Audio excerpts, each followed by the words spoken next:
ನಮಸ್ಕಾರ ಸ್ನೇಹಿತರೆ, ನಾನು ಆಚಾರ್ಯ ಸತ್ಯನಾರಾಯಣ, ಶಿವಮೊಗ್ಗ.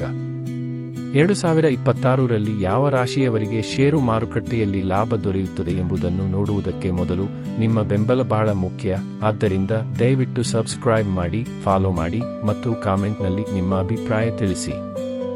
ಈಗ 2026ರಲ್ಲಿ ಷೇರು ಮಾರುಕಟ್ಟೆಯಿಂದ ಲಾಭ ಪಡೆಯಬಹುದಾದ ರಾಶಿಗಳು ಮತ್ತು ಸಮಯ. ಮೇಷರಾಶಿ, ಡಿಸೆಂಬರ್ 5, 2025 ಜೂನ್ 2, 2026. ಗುರು ಲಾಭ ಸ್ಥಾನದಲ್ಲಿ ಇರುವುದರಿಂದ ಷೇರು ವ್ಯಾಪಾರದಿಂದ ಉತ್ತಮ ಲಾಭ ಸಾಧ್ಯ.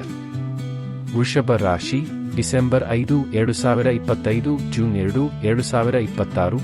ಗುರುಧನ ಸ್ಥಾನದಲ್ಲಿ ಮತ್ತು ಶನಿ ಲಾಭ ಸ್ಥಾನದಲ್ಲಿ ಇರುವುದರಿಂದ ಉತ್ತಮ ಲಾಭದ ಸಾಧ್ಯತೆ. ಮಿಥುನ ರಾಶಿ, ಜೂನ್ 2, ಅಕ್ಟೋಬರ್ 31, 2026. ಗುರುಧನ ಸ್ಥಾನದಲ್ಲಿ ಇರುವುದರಿಂದ ಲಾಭದ ಸಮಯ. ಧನು ರಾಶಿ, ಅಕ್ಟೋಬರ್ 31, ವರ್ಷದ ಕೊನೆ. ಗುರು ಭಾಗ್ಯ ಸ್ಥಾನದಲ್ಲಿ ಇರುವುದರಿಂದ ಷೇರು ವ್ಯಾಪಾರದಿಂದ ಲಾಭ ಪಡೆಯಲು ಉತ್ತಮ ಅವಕಾಶ.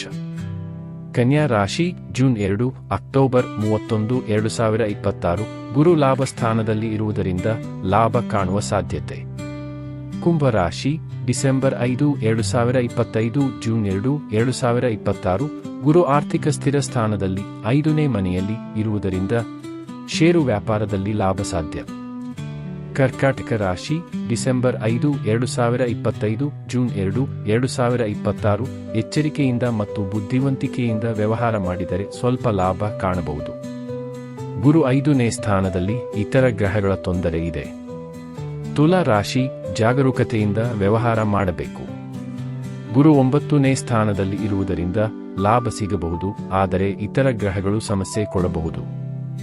ವೃಶ್ಚಿಕ ರಾಶಿ, ಜೂನ್ 2, ಅಕ್ಟೋಬರ್ 31, 2026. ಗುರು ಭಾಗ್ಯ ಸ್ಥಾನದಲ್ಲಿ ಇರುವುದರಿಂದ ಲಾಭದ ಸಮಯ, ಆದರೆ ಇತರ ಗ್ರಹಗಳ ತೊಂದರೆ ಇರುವುದರಿಂದ ಎಚ್ಚರಿಕೆ ಅಗತ್ಯ. ಮಕರ ರಾಶಿ, ತಕ್ಷಣ ಲಾಭ ಅಥವಾ ನಷ್ಟ ಸಂಭವಿಸಬಹುದು. ವರ್ಷ ಪೂರ್ತಿ 2026ರಲ್ಲಿ ಅತ್ಯಂತ ಜಾಗ್ರತೆ ಅಗತ್ಯ. ಮೀನ ರಾಶಿ, 2026ರಲ್ಲಿ ಷೇರು ವ್ಯಾಪಾರದಲ್ಲಿ ಜಾಗ್ರತೆ ಅಗತ್ಯ. ಗುರು ಮತ್ತು ಶನಿ ತೊಂದರೆ ನೀಡಬಹುದು.